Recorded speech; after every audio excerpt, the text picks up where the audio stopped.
끝나게 됩니다. 요한 1서는 예수님의 제자인 사도 요한이 기록한 편지입니다. 1절입니다.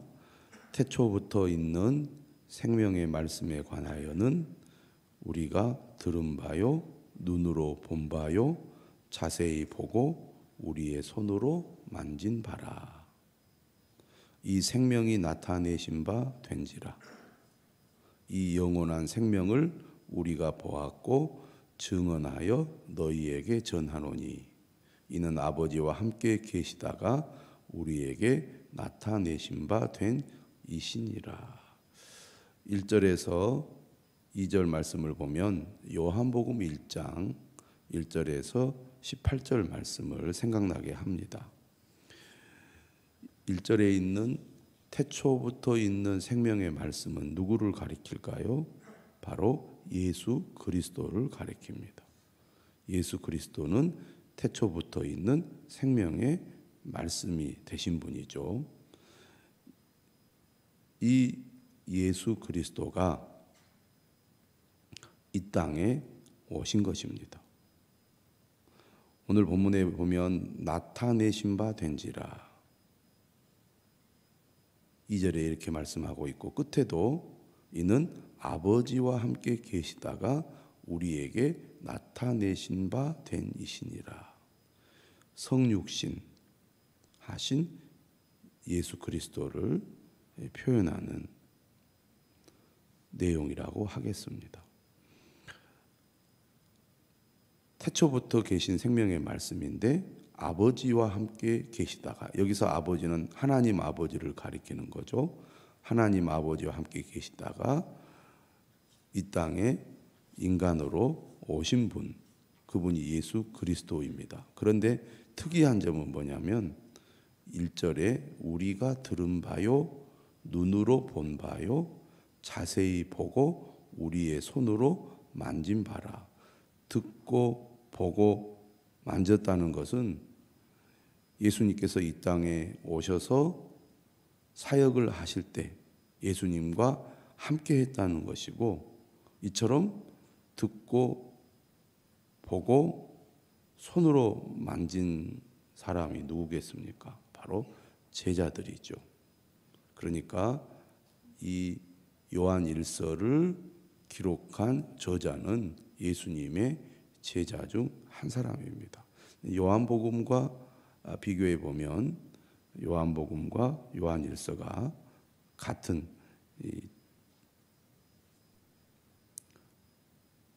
사람이 기록한 글이라는 것을 알 수가 있죠. 또 한 가지 우리가 여기서 생각해 보아야 할 것은 손으로 만졌다 이런 표현인데요. 요한 1서의 배경에는 영지주의라는 이단이 있습니다. 다시 말하면 예수 그리스도께서 육체로 이 땅에 오신 것을 부인하는 이단입니다. 그렇기 때문에 특히 손으로 만졌다는 표현을 사용함으로써 예수 그리스도는 이 땅에 육체를 가진 인간으로 오셨다는 것을 강조하고 있습니다.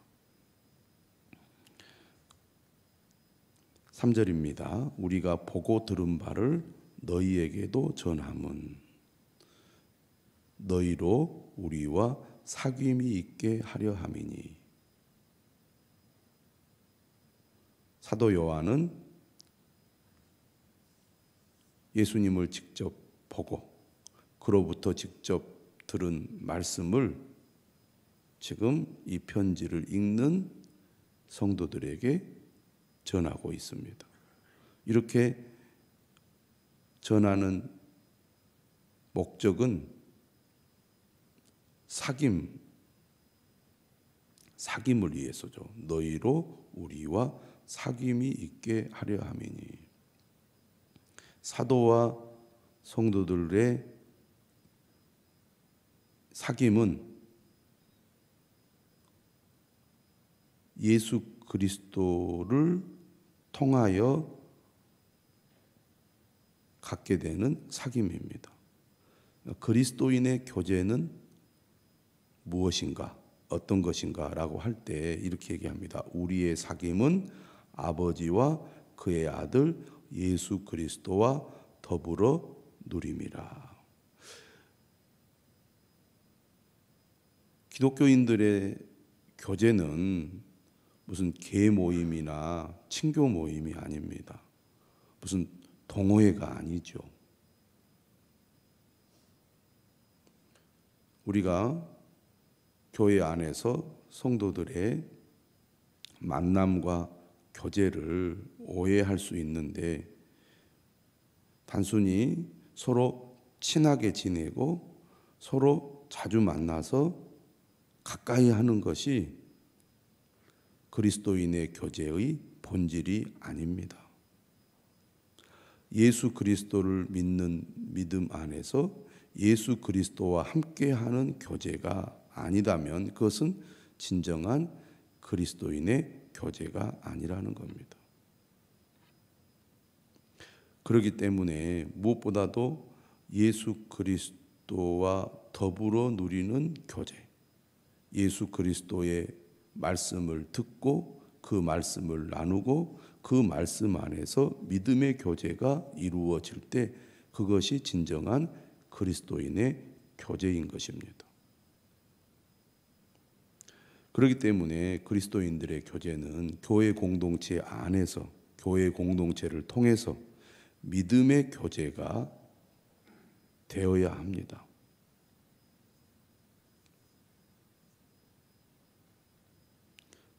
하나님의 말씀을 함께 듣고 읽고 묵상하고 나누면서 믿음을 세워주는 교제가 진정한 교제라는 거죠. 우리가 이것을 쓰면 우리의 기쁨이 충만하게 하려 함이라. 예수 그리스도를 믿는 믿음, 그 믿음 안에 기쁨이 있습니다. 성령이 주시는 기쁨이죠. 예수 그리스도 안에서 예수 그리스도와 더불어 누리는 교제는 우리에게 충만한 기쁨을 준다는 것입니다. 단순히 인간적인 사귐과 교제는 한계를 가지고 있습니다.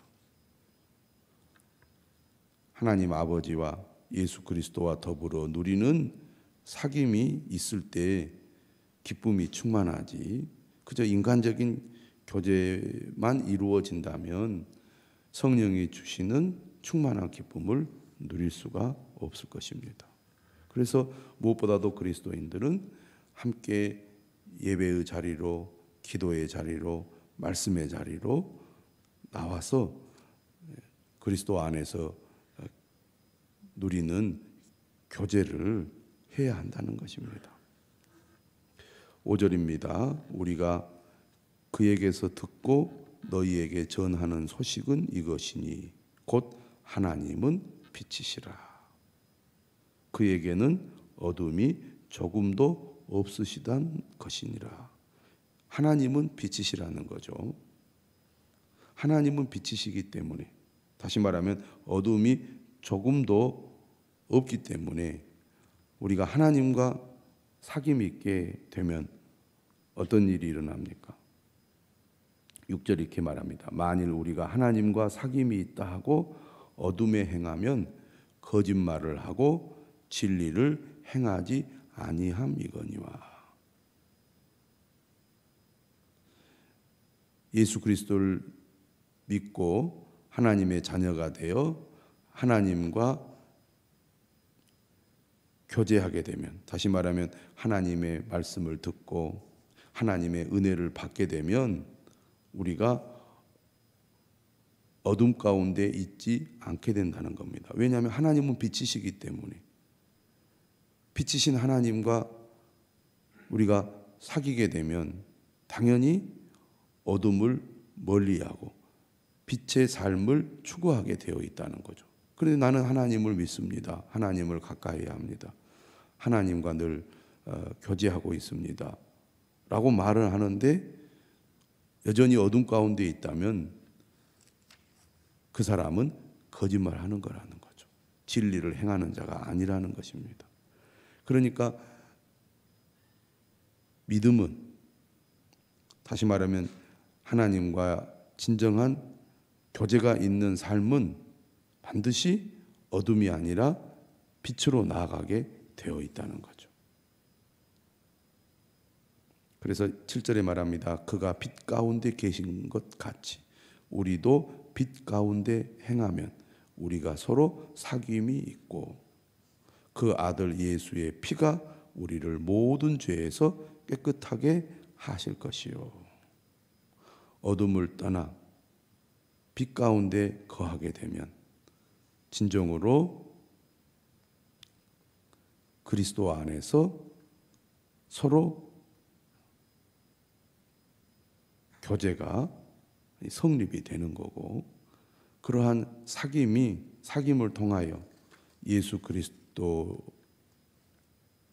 피로 말미암아 모든 죄를 사함받는 은혜를 누리게 된다는 것입니다. 그러니까 진정한 믿음은 하나님 아버지와 예수 그리스도와 더불어 누리는 사귐이죠.